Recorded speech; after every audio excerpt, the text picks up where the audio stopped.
Yes. Now this game, finally I can do a review about this game. Now throughout the years, this game have gotten so much slack that I said to myself, I have to find a way to get a copy of this game.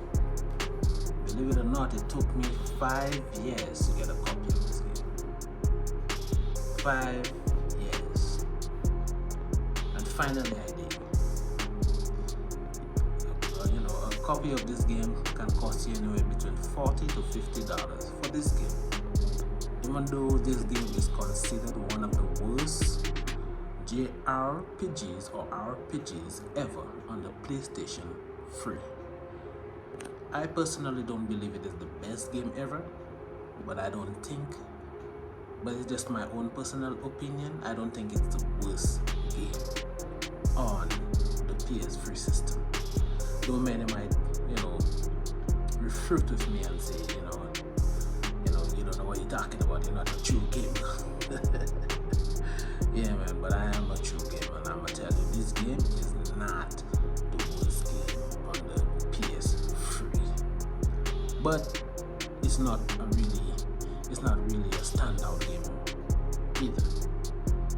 Personally, I believe if the manufacturers that just did a little more, maybe put a little more emphasis in this game could have easily become a cult classic. And the reason why I'm saying this is because as I was playing this game, I literally got addicted to this game. I was curious about the dungeons. I was curious about meeting the different types of enemies and stuff like that. And one more thing I have to mention about the Last Rebellion. This game is not hard at all. This game is a very easy game. The only tedious thing that I saw about that, it has a lot of flaws in it, but the most tedious thing about that was the turn-based fighting system with the number system that they used. The number system to me was unnecessary. It was tedious, and I couldn't understand why a lot of gamers was like, nah, I'm not playing this. I listened to many people who made other reviews about this game, and some guy literally said, yo, take this game and flush it down the toilet. And this guy like this, trash it altogether. To me, it wasn't that bad to me. It played like any regular JRPG, but it needed that extra enthusiasm, and they didn't.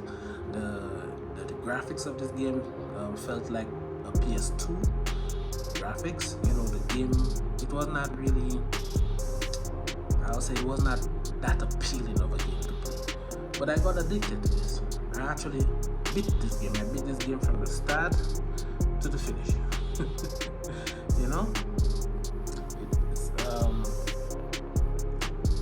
I've been looking for this game for a while. I don't know if I mentioned that before, but quite a while I've been looking for this game. And I'm glad that I got a copy. I'm glad that I could make my own personal assessment of this game, and I'll say it's not as bad. I think this game got too much slack, but that's my own personal opinion. It's no other person's opinion. It's my own personal opinion. Right? So I know many of you might disagree, but I believe that this game has got way too much slack. Way too much slack. The gameplay, I didn't really take on the gameplay seriously. I didn't really take on the storyline seriously, but I just beat it out of mere curiosity. Why was it given all that slack? Why was it given all that why it received so much hatred?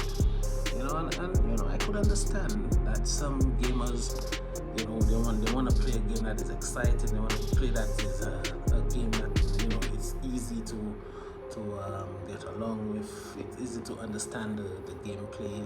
It's easy to get into it. And who knows, some gamers cannot get into games like this. Personally, I didn't see anything wrong with playing it, in the sense of all what was being said negative about this game. All I'll say is that this game was not as appealing as it could have been if only the manufacturer did a little more, how would I say, maybe they did a little bit more emphasis on it, Okay, so this game, I beat this game like 6 months ago, about 7 months ago. So my mind, I can't really remember the overall or everything about it. But what I could remember, let's say the snippets of what I can remember. This guy right here, he died in the beginning of the game.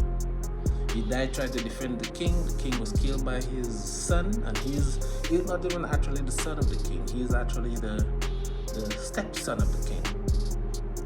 But because he's not an asshole, this lady here is a witch, and she raised and she what she did, she divided her life and gave how games are, and if she died, he died. So the concept was barely basic, and my surprise again, I say this game is not it's not a hard game. It's very freaking easy. It took me 2 weeks to beat this game. And the reason why it took me that long, obviously I have other endeavors doing in my life, but it took me 2 freaking weeks to beat this. And within that 2 weeks of playing this game on and on, off and on, it was not like, it was not, I didn't find this game to be a difficult game at all. I didn't find this game to be like tedious or anything like that. It was really straightforward, apart from the fighting style and the number system. For the number system, what I did, I just went for it fast and gone from 1 to 10 and 10 to 1, and if I solve the puzzle, I solve it. If I don't solve it, I don't solve it. I didn't care. I just played it, and the enemies were not that hard.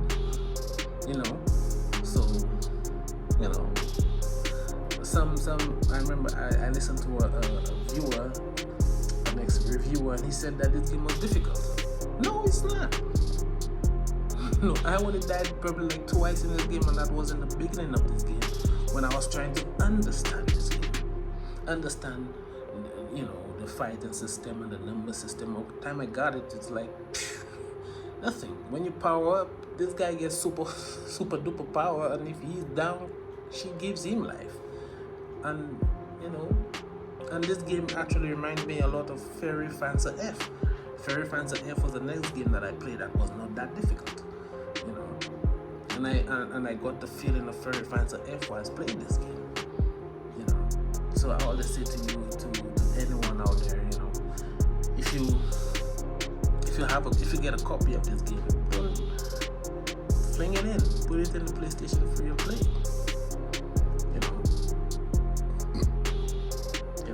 Play. Just get past the number system and just go into it. I believe me, you will see that this game is not as tedious as other gamers are telling it to be. It's not as difficult. Only the number system in this game is kind of whack. You don't take on, this guy is not a serious character. He's very corny throughout the game. Got a lot of dry jokes, and and to me, it you just don't take it on seriously. Just play this game, and then you'll find out that it's not as tedious as they want it to be. This game is very easy. The last boss even surprised me. The last boss in this game was a joke. The last boss in this game was a fucking joke. Sorry for my language. But when I read the last boss in this game, it's like, okay, are you not gonna give me some powerful move? The majority of the time, you give me some small moves and I just kill him. And that's what really shocked me about this game. It really was not that difficult. So if you can get a copy of this, and to my surprise, as I said earlier, a copy of this game still goes for $40, $50. And it took me 5 years to get this copy. Yes, 5 years. that I don't know if I mentioned this earlier, but it took me 5 years to get this copy.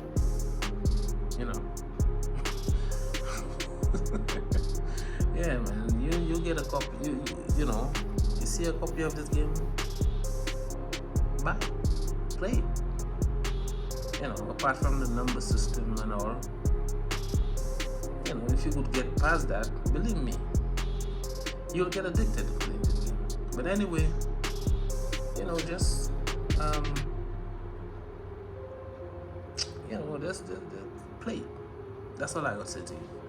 Anyway, that's my review about The Last Rebellion. It's from NIS America, so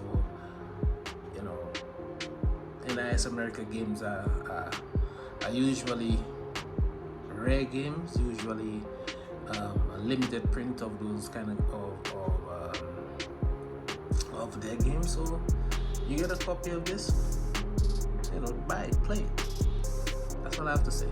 Anyway, thank you for watching, and I'll hopefully do more reviews to other games. I think the next review I'll do is Fairy and Fancy, but I'll talk about that game. But anyway, thank you so much for listening, and subscribe.